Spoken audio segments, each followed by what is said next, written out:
तो यहाँ पे हम लोगों का आज 10वां सेट है। 10वां सेट को बहुत ही अच्छे से पढ़ेंगे। डीपीएसपी को संविधान की आत्मा किसने कहा है? तो ऑस्टिन ने कहा है। चेर वंश के संस्थापक कौन थे? तो उदयन जेरल थे। उदयन जेरल। अब इसको कैसे याद करेंगे? इधर देखो चेर है और इधर जेर बन रहा है। उदयन जेरल है, देखो चेर, चेर जेर, चेर जेर, थोड़ा तो यहाँ पे कनेक्ट हो ही रहा होगा। इस वंश में जन्मे थे पेरून जेरल। इन्होंने क्या किया था? तो गन्ने की खेती शुरू की थी। पाल वंश की बात करें तो पाल वंश के संस्थापक कौन थे? तो भाई गोपाल। गोपाल कौन थे? संस्थापक थे पाल वंश के। अब यहाँ पे बात करें तो पाल वंश जो थे बौद्ध धर्म के संरक्षक थे, बिहार में शासन किए थे, पूर्वी भारत में शासन किए थे। इसी से रिलेटेड है विक्रमशिला विश्वविद्यालय। पाल वंश से संबंधित है विक्रमशिला विश्वविद्यालय, जिनके संस्थापक कौन थे? तो धर्मपाल थे। अब भाई जो धर्म की बात कर रहा है वो विश्वविद्यालय तो खोलेंगे। भाई जब धर्म की बात कर रहा है मतलब कि बहुत पढ़े लिखे हैं, तो पढ़े लिखे लोग क्या करेंगे? भाई विश्वविद्यालय खोलेंगे। सोमपुरा महाविहार बौद्ध मठ बांग्लादेश में भी बनवाया गया था ये वाला। नालंदा के लिए 100 गांव दान किए गए थे। किन्होंने किया था? तो इन्होंने किया था। 2016 यूनेस्को में नालंदा शामिल किया गया था। अब यहाँ पे बात करते हैं गुर्जर प्रतिहार वंश की। तो गुर्जर प्रतिहार वंश की स्थापना 8वीं शताब्दी में हुई थी, मालवा में हुई थी, नागभट्ट प्रथम के द्वारा।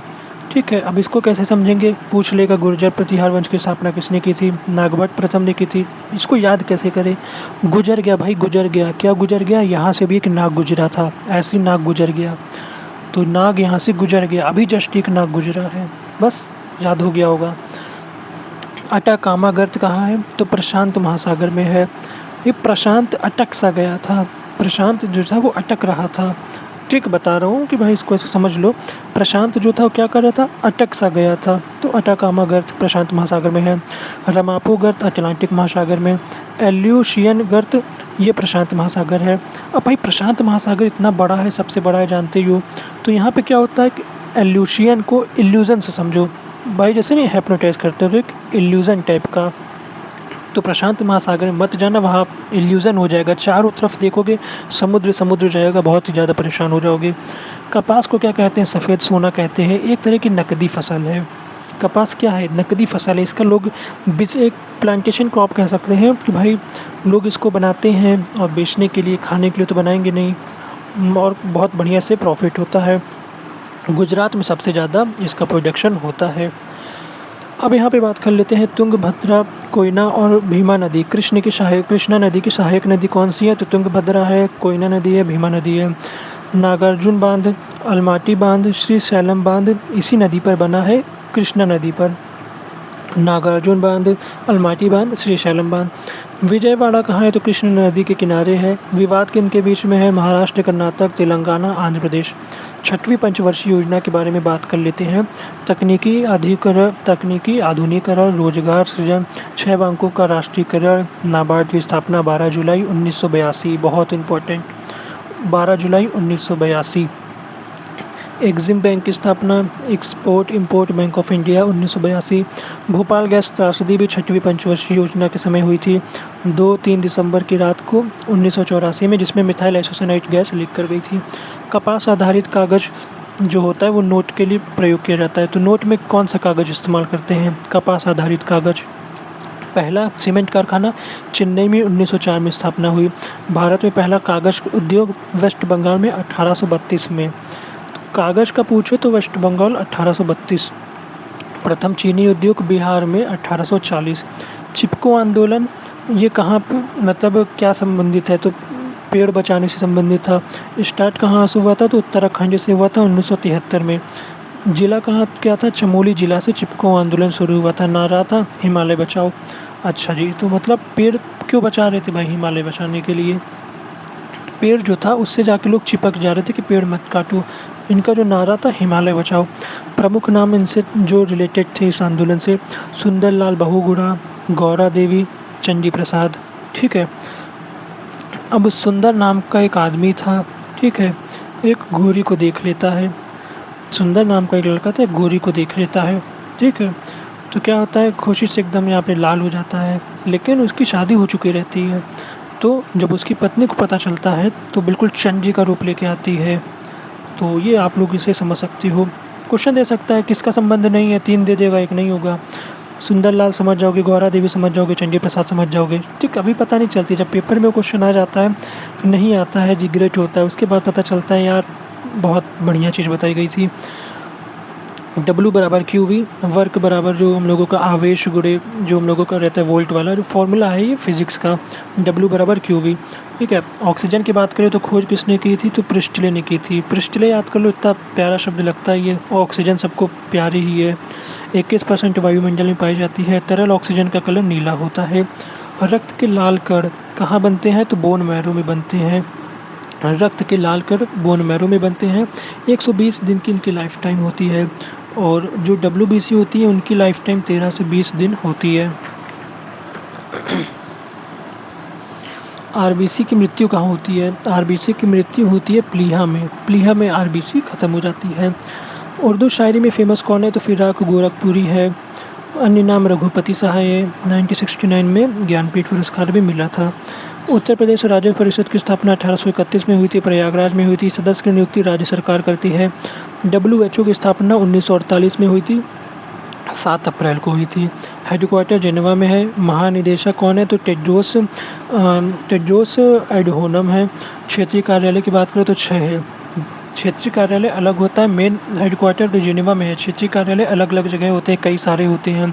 तो वैसे ही यहाँ पे टोटल 6 हैं। क्या भारत में है, हाँ भाई भारत में भी है। तो ये कौन सा है, नई दिल्ली में दक्षिण पूर्व एशिया का क्षेत्रीय कार्यालय है। तो ये क्षेत्रीय कार्यालय ही है। इसके इंटरनेशनल हेडक्वार्टर में मेन है, उसमें तो हम लोगों का सोलर अलायंस वाला जो था वो है। सिंगालीला अब ये हम लोगों के नेशनल पार्क है। सिंगालीला नवोरा और बुक्सा नेशनल पार्क कहाँ है, तो वेस्ट बंगाल में है, ठीक है। अब वेस्ट बंगला से याद करते हैं हम लोग, वेस्ट बंगाल में बंगला से। तो बंगला वाले लोग क्या रहते हैं भाई, बुक्स बहुत ज़्यादा पढ़ते हैं। बंगला जिसके पास है वो पढ़ाई करके बढ़िया बना है, तो क्या होगा, बुक्स उनके पास खूब रहती है। और सिंगल ही रहते हैं भाई, उनको सिंगल ही लगता है, को सिंगल से भाई सिंगल रहना उनको पसंद है। उनको कोई इधर उधर की कुछ नहीं पड़ी रहती, बढ़िया अपना सिंगल रहते हैं, पढ़ाई करते हैं, मस्त एकदम बंगला बनवाते हैं, ठीक है। और बांदीपुर की बात करें तो बांदीपुर राष्ट्रीय पार्क कहाँ है, तो कर्नाटक में है। पेरियार राष्ट्रीय पार्क केरल में है। मॉडल पुलिस अधिनियम कब आया, तो 2006 में आया। और इसमें बोला गया है जो SHO होंगे, स्टेशन हाउस ऑफिसर रहेंगे, वो मिनिमम SI रैंक के ही होंगे। 1861 एक्ट से ये चीज़ बनी है SHO का। राष्ट्रीय कृषि नीति जिसको क्या बोलते हैं, इंद्रधनुषी क्रांति कहते हैं, वो 2000 में आई। भारत की पहली राष्ट्रीय कृषि नीति 2000 में आई। तो ये बहुत इम्पोर्टेंट बन जाता है, भारत की पहली राष्ट्रीय कृषि नीति कब आई, तो 2000 से समझ लो, इससे आसान अब क्या होगा। राष्ट्रीय कृषि निर्यात नीति वो 2018 में आई। ये कृषि नीति है, ये कृषि निर्यात नीति है। तो इसके 18 साल बाद निर्यात नीति भी आती है। भाई पहले कृषि देखोगे, सब कुछ देखोगे, फिर बाद में जब कृषि अच्छी होने लगेगी तो उसको एक्सपोर्ट करने के लिए उसकी भी नीति बनाओगे। तो पहले कृषि नीति, फिर निर्यात उसकी नीति बनाओगे, तो वो 2018 में आई। INS विक्रमादित्य बात करें तो ये रूस का है। रूस की हेल्प से कह सकते हो मिल के बनाया गया हो, या तो रूस का ही बोल सकते हो।